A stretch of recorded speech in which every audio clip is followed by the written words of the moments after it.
मैं आपसे एक प्रश्न पूछना चाहता हूँ कि मरा हुआ तो बता नहीं सकता और जिंदे को पता नहीं है, फिर स्वर्ग और नरक की खोज किसने की? नरक और स्वर्ग की खोज किसने की? हाँ। अच्छा, आपने महाराणा प्रताप को तो देखा होगा अपनी हाँ। आंखों से। आपसे मिले हैं महाराणा प्रताप? नहीं, किताबों में मिले हैं। किताबों में मिले हैं? जैसे आपको महाराणा प्रताप किताबों में मिले हैं, वैसे स्वर्ग नरक वेद पुराणों में मिले हैं। अब आप किताबों में लिखे महाराणा प्रताप को मानते हैं कि नहीं? हाँ। हाँ, उसी प्रकार स्वर्ग नरक हमने किसी ने देखा नहीं, मानते हैं। इतिहास सबसे बड़ा गवाह होता है, उसी प्रकार वेद पुराणों से बड़ा कोई गवाह हो नहीं सकता। हमको लगता है कि ऐसा कुछ नहीं है, क्योंकि अगर स्वर्ग और नर्क है तो कौन देखा है, कौन जाके आया है और कहां पर है वो? अगर कोई गया है या किसने बोला है, मेरा माथा काम नहीं करता है। कहाँ है, किधर है? भाई साहब का 3 सवाल है। पहला सवाल है, भाई साहब ने कहा है कि वर्दी पहनने से क्या वो देशभक्त बन जाता है, ये आपका सवाल था। मैं वर्दी पहनने से देशभक्त नहीं बनता है। बहुत से लोग वर्दी पहन के अपने देश से गद्दारी भी करते हैं। तो वर्दी पहनने वाला देशभक्त जरूरी नहीं है। जो अपनी देश की रक्षा करता है और देश के लिए काम करता है वो सही इंसान है। वर्दी जरूरी नहीं, वर्दी है या नहीं है वो कुछ अहम क्राइटेरिया नहीं। दूसरा सवाल आप चाहते कुरान मजीद मुझसे आप आ सकते हैं। तीसरा कि मैं कभी सोचता हूँ कि खुदा है क्या नहीं है, क्यों लोग आपस में झगड़ते, स्वर्ग है क्या नहीं है, किसने देखा स्वर्ग है क्या नहीं है, तो क्या करना क्या जानना। भाई साहब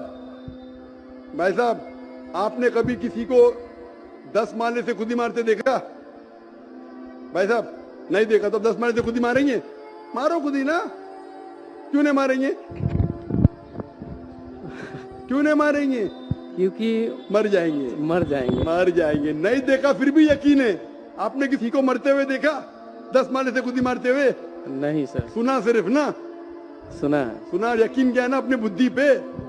तो ये चीज सब चीज देखना जरूरी नहीं। मैं स्वर्ग को देखूंगा तो ही मानूंगा। क्या आपको अमेरिका जाना जरूरी है मानने के लिए अमेरिका है क्या? नहीं। आज टेक्नोलॉजी बढ़ चुकी है भाई साहब। आप 10 मारे से खुद ही मार के एक आदमी को मरते देखेंगे फिर ही बोलेंगे अच्छा 10 मारे से खुद ही मारेगा तो इंसान मर जाएगा। ये जरूरी नहीं देखना। अपने बुद्धि से आपको इम्तिहान लेने पड़ेगा, क्या बात सच है क्या बात गलत है।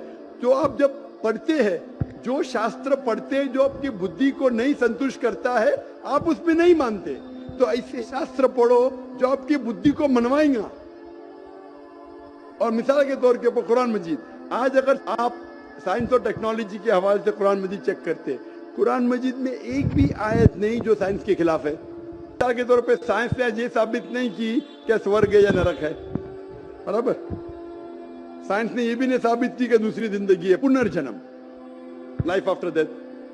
लेकिन अगर 80% 100% सही है, 20% डाउटफुल है, नीदर राइट नीदर रॉन्ग, मेरी लॉजिक कहती है कि इंशाअल्लाह ये 20% भी सही रहेंगी। ये अंधविश्वास नहीं है, ये लॉजिकल विश्वास है।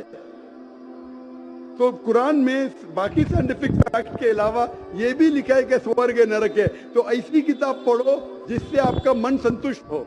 आप कुरान मजीद पढ़ो, इंशाअल्लाह आपको यकीन आएगा स्वर्ग और नरक में। आप आके कुरान मजीद ले सकते भाई साहब।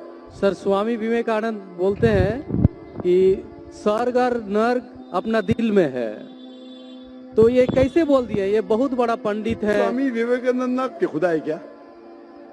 आप वेद की बात मानेंगे, स्वामी विवेकानंद की बात मानेंगे?